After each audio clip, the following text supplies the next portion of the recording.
بسم اللہ الرحمن الرحیم۔ شروع اللہ کے نام سے جو بڑا مہربان اور نہایت رحم کرنے والا ہے۔ محترم عزیز دوستو، السلام علیکم۔ محترم ناظرین، آج کی اس ویڈیو میں ہم پیش کرنے جا رہے ہیں ایک ایسا دلچسپ واقعہ جسے سن کر آپ حیرت میں پڑ جائیں گے۔ یہ واقعہ ہے شیخ عبدالقادر جیلانی رحمۃ اللہ علیہ اور ایک تنور والے کا، جس کا آٹا سونے میں تبدیل ہو گیا۔ تو میرے پیارے دوستو، یہ واقعہ شیخ عبدالقادر جیلانی رحمۃ اللہ علیہ نے خود بیان فرمایا ہے، اس لیے میری آپ سے معتبانہ گزارش ہے کہ اس واقعے کو مکمل طور پر سمجھنے کے لیے اس ویڈیو کو اینڈ تک ضرور دیکھیں۔ محترم ناظرین، آپ رحمۃ اللہ علیہ فرماتے ہیں، ایک بار کا ذکر ہے جب میں بغداد شریف میں تھا اور زمانہ طالب علمی میں تعلیم حاصل کر رہا تھا، جب میں اپنے گھر کو چھوڑ کر بغداد شریف آیا تھا۔ جو دینار میری والدہ ماجدہ نے مجھے دیے تھے وہ بھی اب ختم ہو چکے تھے، جس کی وجہ سے مجھے کافی تنگ دستی اور آزمائش کا سامنا کرنا پڑا تھا اور کئی روز تک مجھے کھانے کے لیے کچھ بھی نہ ملا۔ اب ایسا حال تھا کہ کس کے آگے ہاتھ پھیلائیں، اللہ کے سوا کس سے مانگیں۔ بھیک تو صرف اللہ تعالیٰ کے در سے ہی ملتی ہے۔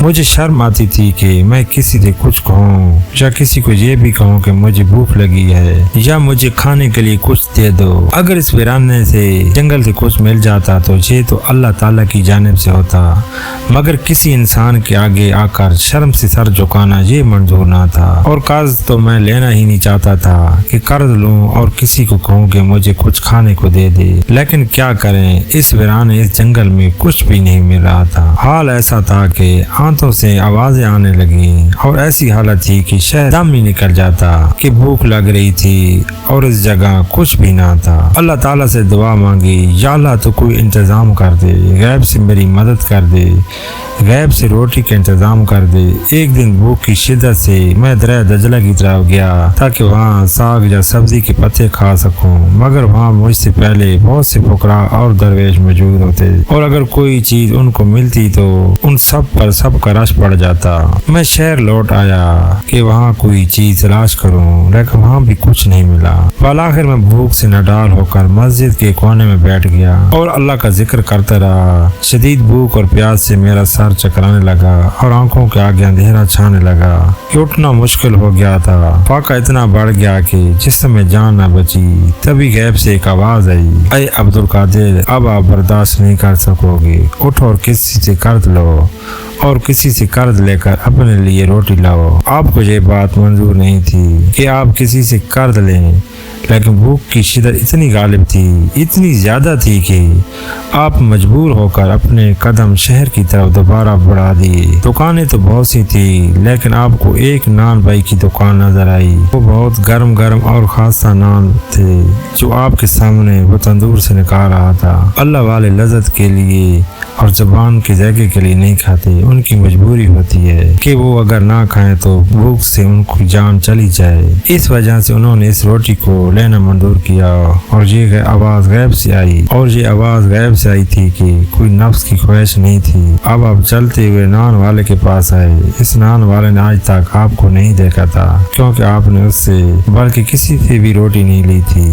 اور اس نان والے کو دل میں اللہ تعالیٰ نے ان کے لیے یہ بات ڈال دی تھی کہ یہ اللہ تعالیٰ کے برگزید بندے ہیں اور جوانی میں ہی اللہ تعالیٰ کی طرف رجوع کر چکے ہیں، طالب علم ہیں، اس لیے ان کے لیے روٹی کا انتظام کیا جائے۔ اس کے دل میں خود بخود آپ کی عزت آ گئی اور ایسے لگنے لگا کہ وہ آپ کو پہچانتا ہے، آپ کی بہت عزت کرتا ہے۔ آپ فرمانے لگے، وہ مجھ سے کہنے لگا، آپ عبدالقادر ہیں؟ تو میں نے کہا، ہاں میں عبدالقادر ہوں، وہی عبدالقادر جو بغداد شریف میں علم حاصل کرنے آیا ہیں۔ آپ نے فرمایا، ہاں میں وہی ہوں۔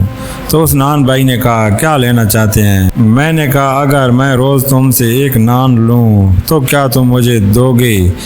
مجھے بہت بھوک ہے اور بھوک سے پڑا نہیں جا رہا۔ نان بھائی کہنے لگا، ارے آپ کیسی باتیں کرتے ہیں، یہ تو سب آپ کا ہے، ایک نان کیا آپ تو پوری دکان لے لیں، مجھے کوئی اعتراض نہیں ہوگا۔ لیکن میں نے کہا کہ نہیں، مجھے صرف ایک نان چاہیے اور روزانہ مجھے 1 یا 1.5 نان دے دینا، اور اس کے بدلے جب بھی میرے پاس پیسے ہوں گے تو میں تمہیں قرض لوٹا دوں گا، کیونکہ میں اپنے سر پر کوئی بھی قرض نہیں رکھتا۔ نان والے نے کہا، حضرت مجھے کوئی مسئلہ نہیں، میں نے آپ سے کہہ دیا ہے کہ یہ سب آپ کا ہے، جتنا دل چاہے آپ نان لے سکتے ہیں۔ لیکن میں نے کہا کہ مجھے صرف ایک ہی نان چاہیے جس سے میرا پیٹ بھر جائے اور جس کی وجہ سے مجھ سے پڑھا جا سکے۔ اس کے بعد میں نے نان لیا اور واپس جنگل آ گیا اور اللہ کا شکر ادا کیا۔ میں اپنی کتاب پڑھنے لگا، علم حاصل کرنے لگا، علم کی منزل طے کیے جا رہا تھا۔ یہ علم دنیا کا علم نہیں تھا بلکہ اسرار اور رموز کھل رہے تھے۔ وہ باتیں پتہ چل رہی تھیں جو کسی عام انسان کو پتہ نہیں چل پاتی۔ یقیناً یہ وہ علم تھا جس سے دنیا اور انسانیت کو فائدہ پہنچانے والا تھا۔ اب یوں ہی دن گزرتے گئے۔ ایک دن آپ کے دل میں خیال آیا کہ میں تو روز اس نان والے سے نان لیتا ہوں اور مجھے بڑی محبت سے نان دیتا ہے، میری عزت بھی بہت کرتا ہے، لیکن کیا یہ ٹھیک ہے کہ میں قرض پر قرض لیتا جا رہا ہوں، جبکہ میں نے اسے وعدہ کیا تھا کہ میں یہ اپنا قرض لوٹا دوں گا، لیکن میرے پاس پیسے نہیں ہیں تو پھر میں کہاں سے اسے نان کے پیسے واپس کروں گا۔ یہ خیال اتنی شدت سے مجھے آیا کہ میں نے کہا، اے عبدالقادر، قرض تو قرض ہوتا ہے اور تم قرض کی روٹی کھاتے جا رہے ہو، کچھ تو کرنا پڑے گا۔ اس نان والے کو پیسے تو دینے پڑیں گے، لیکن کوئی صورت نظر نہیں آ رہی تھی۔ آپ کہتے ہیں کہ مجھے اتنی شرم آئی کہ شرم کے مارے کتنے دن میں روٹی لینے اس کے پاس جاتا ہی نہیں تھا کہ کیسے میں اس سے نظر ملاؤں گا۔ بہت دن گزر گئے اور میں اس نان والے کے پاس نہیں گیا۔ ایک دن میں سوچ رہا تھا کہ قرض میں اسے کیسے لوٹا پاؤں گا کہ غیب سے آواز ایک آئی اور کہنے والا کہہ رہا تھا کہ اے عبدالقادر، آپ کی روٹی کا قرض اتارنے کا ذمہ اللہ تعالیٰ نے لیا ہے، آپ اس بات کی فکر کیوں کرتے ہیں؟ آپ کو جانا چاہیے تھا۔ تو آپ نے کہا کہ میں تو یہ سوچ کر ہی شرم آ گیا کہ قرض کی روٹی میں کیوں کھاؤں، اب میں وہاں نہیں جاؤں گا۔ میں نے یہ فیصلہ کیا ہے کہ اس نان والے سے روٹی نہیں کھاؤں گا اور اس کے پاس نہیں جاؤں گا۔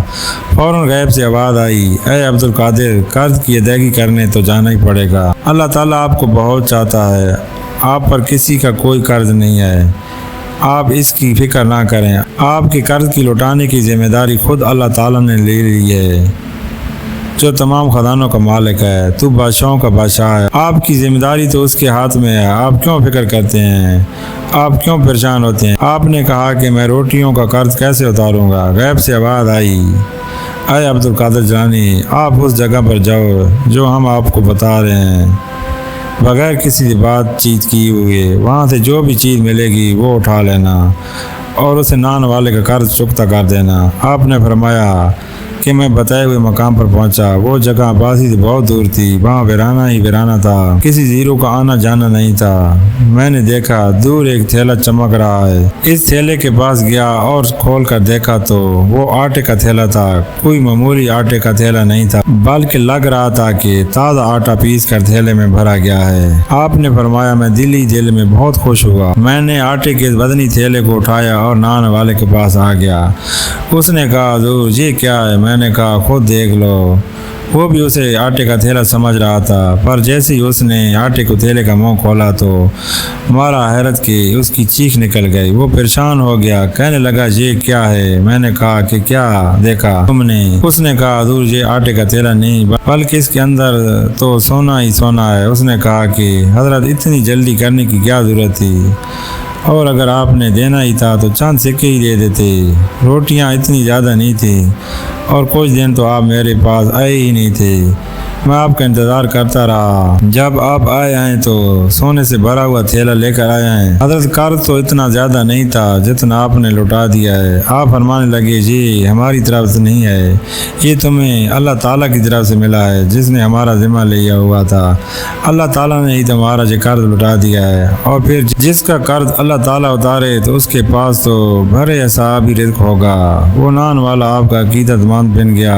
تو میرے پیارے دوستو، اس واقعے سے یہ سبق ملتا ہے کہ اللہ تعالیٰ اپنے نیک بندوں سے بہت پیار کرتا ہے۔ اللہ تعالیٰ کبھی بھی اپنے نیک بندوں کو اکیلا اور تنہا نہیں چھوڑتا۔ اس لیے ہمیں چاہیے کہ ہم بھی اللہ تعالیٰ کے نیک بندے بنیں اور صرف اللہ ہی سے مانگیں، کیونکہ اللہ تعالیٰ اپنے نیک بندوں کو کبھی تنہا نہیں چھوڑتا۔ اللہ تعالیٰ ہم سب کو اپنے حفظ و امان میں رکھے اور ہمیں صرف اسی سے مانگنے کی توفیق عطا فرمائے۔ آمین ثم آمین۔